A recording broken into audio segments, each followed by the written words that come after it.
So hello, what's up mga ka-J-Vlog? Welcome ulit sa panibagong video. And for today's content, ayan, itatopic ulit natin or share ko sa inyo yung pros and cons ng Samsung Galaxy A07 LTE. Ito na kaya talaga ang perfect na budget smartphone para sa inyo. Tara, pag-usapan natin.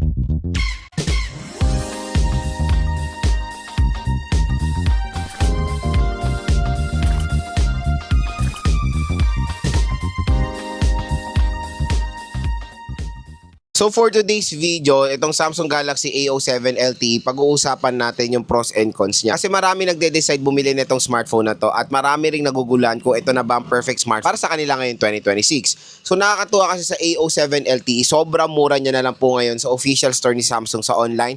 Dito yan sa ating product link. Pag click itong view products natin, meron pong magge-generate na special voucher. Bukod dun sa discount voucher nyo sa Samsung, meron pa additional na voucher discount dito sa ating YouTube video. So pala collaboration niya ng YouTube Shopping at ng online platform kung saan makakatipid talaga ang mga consumers natin. Kaya wag na kayo magdalawang isip pa mga idol. Diyan na kayo bumili sa ating product link ng mga mura at bagsak presyo na Samsung Galaxy devices. So syempre pag bibili nyo to sa mall, medyo mahal siya. Ang SRP nito isa sa 5.5 ata or 6,000 pesos. Tapos yung 128 niya is around 7,000 pesos. So as you can see when it comes sa kanyang SRP, hindi talaga perfect fit ang specifications ng Samsung Galaxy A07 LTE. Meron mga ibang specifications na bagay, meron din mga ibang specifications na hindi sulit for its price. Pero magandang balita nga mga ka-J-Vlog dito sa online platforms, pwede nyo makuha lang ang A07 LTE ng 3,900 pesos to 4,000 pesos. At meron pa yung mga voucher na naghihintay para sa inyo. So napagandang deal. And ito ang isa sa pinaka magandang ma-offer ng Samsung ngayon na sobrang mura lang. Pero syempre, meron din mga cons itong smartphone na to na i-share ko dito sa ating video para rin naman fair or malaman din ng mga consumers ano ba yung pangit din ng side ng A07 LTE. Pero kumbaga, meron din siya mga gandang side na mas madami kumbaga yung advantage niya. Okay? So at least dito sa ating video, well-balanced siya at para makita nyo rin at ano rin, kumbaga makapag-decide na kayo kung ano bang perfect na smartphone ang pwede nyo mabili ngayon 2026. So, usapan display tayo dito. So, ang advantage ng A07 LTE sa screen is of course yung screen size napakalaki. The disadvantage or yung con niyan is yung notch display and yung PLS LCD. So, usually kasi 'di ba dapat ngayon 2026 or even noong 2025, usually dapat naka-punch hole display na ang mga smartphones at dapat na-adapt na yun ng mga ibang brands. Kasi hindi naman siya malaking disadvantage.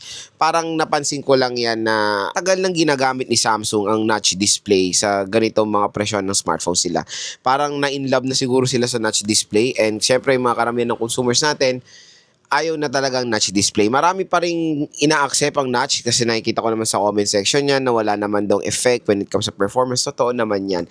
Pero syempre, when you release a new smartphone, you need to innovate din when it comes sa design. And dyan naman papasok yung innovation din ng mga design or ng mga display quality ng smartphones natin. Ang design na ngayon na modern is of course punch hole display.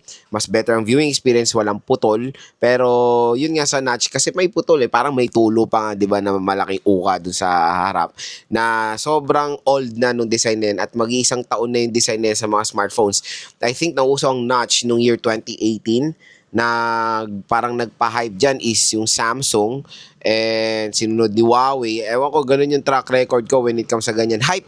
Hindi ko sinabing nag-invent. Pero nagpa-hype ng notch display yan. Huawei, yung dati malaki pa yung tenga. Pero pinaka-legit na sa Android yon. Pero pinaka-legit na nag-hype ng notch na sobrang OA is iPhone. Of course, yung meron malaki silang tenga na ganun sa iPhone 10, di ba? Pero yun, when it comes sa ganyang devices, syempre, ngayon 2026, iba ay sobrang liit na ng mga punch hole na dapat ganun na talaga ngayon. Yun lang naman yung isang napansin kong con dito sa Samsung Galaxy A07 LTE. And when it comes sa PLS, so for me, IPS pa rin ng mas better. Pero dito naman sa A07 LTE, yun lang naman. Based naman sa aking observation when it comes sa display quality, hindi naman siya totally wash out. Maganda naman yung, yung resolution niya kasi very normal for its price, 720p resolution. Next na advantage niya is of course yung kanyang processor. Ito po yung pinakamura na G99 na smartphone na pwede nyo ma-purchase. So again, yung G99 usually nakikita natin yan for a price tag na 6,000, 7,000.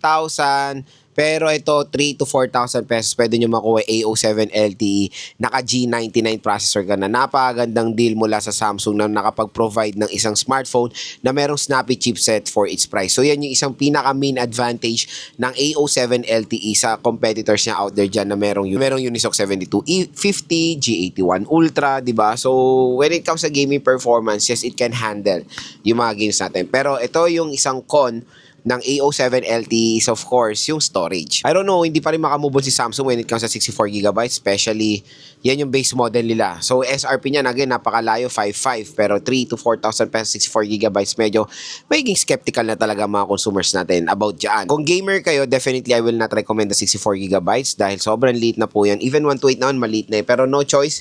120GB ang pinakamalaki. I suggest go for the 120GB. Usually pwede nyo naman makuha ng parang 4,000 pesos plus yan dito sa ating product link. Napakamura pa rin naman mga idol. Pero iba naintindihan ko naman yung consumers natin na hindi naman medyo power hungry when it comes sa paggamit. Kaya mas ano na sa kanila, satisfied na sila sa 64GB. So dahil bibigyan nyo lang sa anak nyo, sa mother nyo, sa father nyo na hindi naman ganun ma-cellphone, di ba? Or sa lola nyo.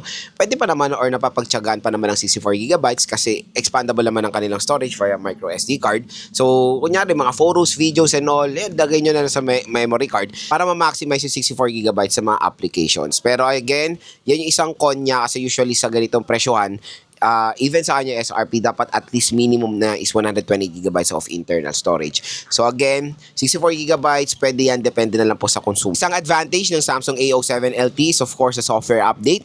So ito ay merong support ng matagal na software update. Ilang taon po ito maso-support. And syempre, matik ma-update to sa Android 16 with One UI version 8.0. And usually, pwede rin ito ma-update sa Android 17, 18, 19. I don't know kung 19 or hanggang 20 na lang siya. Pero napakatagal tapos sobrang mura na yan ng pinakamalaki ring advantage ng A07 LTE sa mga competitors niya na walang software update kaano pagdating sa ganitong presyohan. So, take for example, mga Transsion smartphones, 'di ba, na I think wala silang ganong track record pagdating sa software update sa mga murang smartphone nila or sa mga budget smartphones. Si Oppo, si Vivo, meron na mga track record yan na nag-update ng mga murang smartphone. Transsion, medyo wala pa ako nakikita gaano. So, yun lang naman ang napansin natin when it comes sa mga Transsion smartphones. Wala silang ganong update when it comes sa mga murang smartphones sila. Next na advantage ni A07 LTE is of course yung kanyang charging rate. So, sa ganitong presyo, usually nakikita natin is 18 watts, 15 watts. Ito po is 25 watts fast charging. So, very convenient mag-charge ito. Mabilis siya. And malaki rin naman ang battery capacity niya. And that is the best minimum na pwede na natin makuha is 5,000 mAh battery capacity na makikita natin dito sa A07 LTE. Pero, ito ang pinaka-disadvantage niya rin is wala po itong charger out of the box. Kilala na si Samsung pagdating sa ganyan, talamak na si Samsung dyan, na wala po silang ini-include na charger out of the box. So, yun lang ang magiging sacrifice nyo when it comes ito sa A07 LTE. Wala talagang charger pero no worries. Maglalagay naman tayo ng charger dito sa ating View products. Yung mga murang chargers like Anker, Ugreen, or Romos, maglalagay tayo dyan. I think mga 500 pesos below meron na kayong mga charger na third party original naman yan mga idol. So yun lang naman. Convenient ang charging rate and of course the battery capacity. Sacrifice na or magdagdag lang kayo ng konting budget for the charger. And syempre sa pang disadvantage, no accessories po out of the box, no tempered glass, no case, no charger. So yun lang naman. When it comes sa pag-unbox na ito, very boring na talaga dahil data cable na lang kasama. Kaya expect nyo pagbibili kayo ng A07 LTE, bibili talaga kayo ng mga extra accessories dito para ano yung tawag dito, para ma-protection na agad yung smartphone nyo out of the box. So, again mga ka-J-Vlog, when it comes din sa form factor, durability, and all, and ergonomics ng A07 LTE, maganda rin. Pag nawakan nyo to ng actual, ma-feel nyo na matibay naman yung smartphone. Napakaganda ng ergonomics niya, especially when it comes to sa gilid niya, yung may uka sa gilid na para, for example, pag naglalaro kayo, meron kayong finger rest sa dulo na parang na-adapt na rin yan sa A55 na smartphone or A56. So, as you can see naman, for its price ngayon, ang kino-compare kong cons niya is yung kung magkano natin siya nakuha ngayon, hindi sa kanyang SRP. So, kung makukuha niya siya ng SRP, lalo na sa mga offline stores like sa mall, syempre, maraming specifications po na hindi talaga sulit ang A07 LTE. Pero again, binibigyan ko kayo ng option makuha to ng mas mura. And no worries, official store po ni Samsung yang nandito sa ating product link. I-click nyo na yan mga idol dahil ang laki po talaga na makukuha yung discount dito sa Samsung Galaxy A07 LTE. So for me, Yes, may cons siya. Wala naman pong perfect na smartphone. Lahat po ng smartphone ay merong mga flaw at nasasagutan naman yan or nasusolusyonan naman yan ng mga advantages niya. So, when it comes to buying a smartphone, always manage your expectation kung magkano nyo lang nakuha yung device. For a budget na 5,000, 4,000 pesos, syempre it's not a big budget for a smartphone. Kaya let's appreciate na lang yung mga brands na nakakapag-offer sila ng mga smartphone na hindi po mabagal. Ulitin ko, parati ko itong sinasabi sa mga ibang video ko, pag bumili kayo ng year 2020, 2021, 2022 ng mga smartphones, sobrang sakit po sa ulo ng mga yan, mga J-Vlog.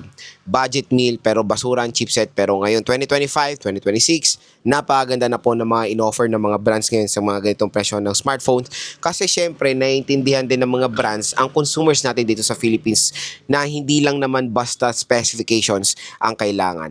Basta ang mga consumers natin makapag-provide dun sa kanilang day-to-day tasks, kailangan nila kasi sa trabaho to at hindi, again at hindi po mabagal ang smartphone, pwede pong i-recommend dyan sa karamihan ng consumers natin dito sa Philippines. So again mga ka-J-Vlog, hopefully nakatulong po itong mga sinabi ko sa inyo. At akong tatanungin, Lods, para sa iba, sulit ang A07 LTE. Definitely mga ka-J-Vlog, napakaganda nito. Kahit na may cons to, na balance naman ng kanyang advantages. And syempre, ang pinaka-the best dito na advantage ng A07 LTE is longevity and of course the chipset na G99. So again mga ka-J-Vlog, kung interested kayo, i-check out nyo na yan dito sa ating product link dahil sobrang mura lang dyan ng A07 LTE.